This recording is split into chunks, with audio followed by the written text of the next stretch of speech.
중국이나 일본에서는 오래된 복층 건물을 쉽게 만날 수 있는 것과는 달리 조선시대 건축물 중에서는 복층 구조를 거의 찾아보기 힘든데요.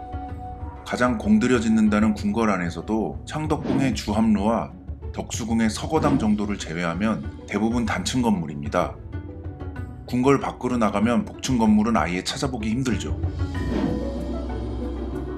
이 때문에 조선의 건축 기술이 중국이나 일본에 비해서 떨어졌던 것 아니냐는 일부의 시각도 있는 것이 사실입니다. 하지만 신라시대 선덕여왕에 의해 지어진 황룡사 구축 목탑은 무려 80m의 높이였고, 고려시대에는 2층 건물이 꽤나 많았다는 기록을 찾아볼 수 있는데요. 송나라 사신이었던 서궁이 고려 방문 후 쓴 보고서 고려 견문록에 따르면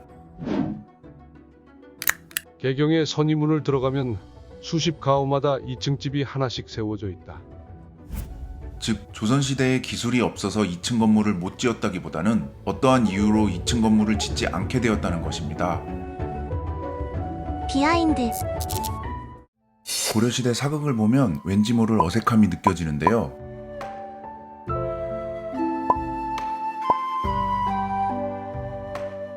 보시는 것처럼 당시에는 바닥이 아닌 의자에 앉아서 밥이나 술을 먹었습니다. 우리가 익숙한 장면은 조선시대의 이런 좌식 장면이죠.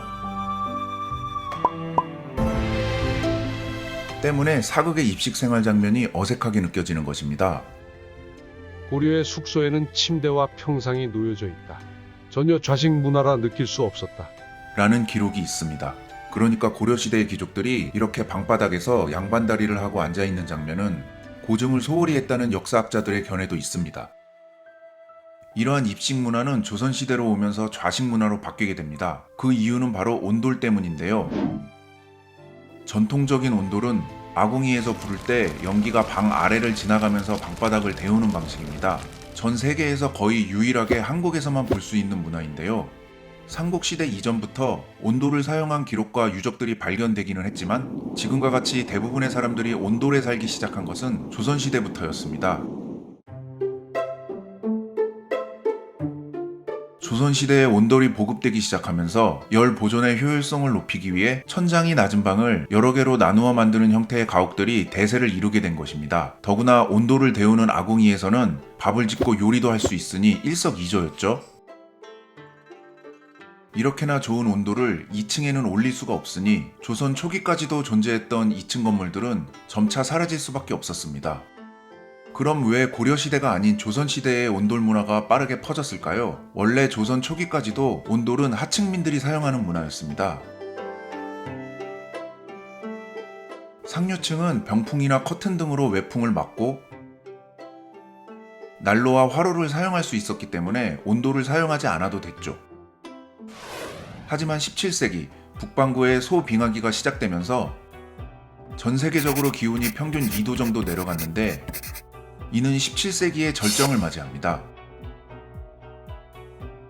한반도에도 겨울이 엄청나게 추워지기 시작하자 온돌 문화는 점점 더 퍼져나가기 시작했습니다. 홍대홍의 을병 연행록에 따르면 조선의 도성박 집들은 대부분이 초가집이었는데 침실은 모두 온돌로 되어 있었다.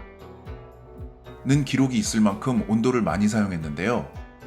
앞서 언급했던 서궁의 고려 견문록과는 완전히 풍경이 바뀌어 버린 것입니다. 오랜만이야 주모. 복록방은 뜨끈하게 대편하던가?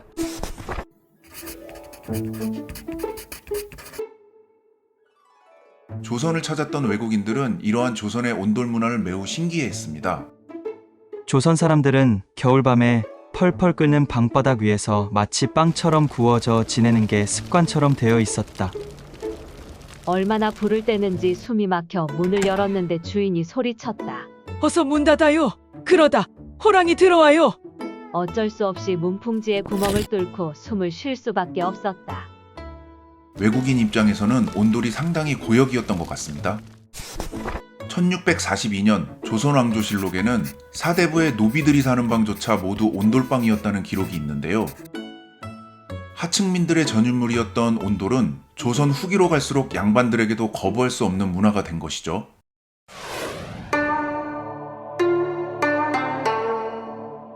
온돌이 가장 마지막으로 도입된 곳은 궁궐이었습니다. 기본적으로 궁궐의 정전과 편전의 바닥은 나무를 사용한 마룻바닥이었고 화재와 연기의 위험 때문에 침전 이외에는 온돌을 사용하지 않았습니다. 하지만 임진왜란 이후 광해군이 창덕궁과 창경궁을 수리하면서 궁궐 안 나인들의 방까지 모두 온돌방으로 바꿔줬다는 기록이 있습니다. 온돌이 있는 단층 거주를 선호하는 현상은 계속 이어졌는데요.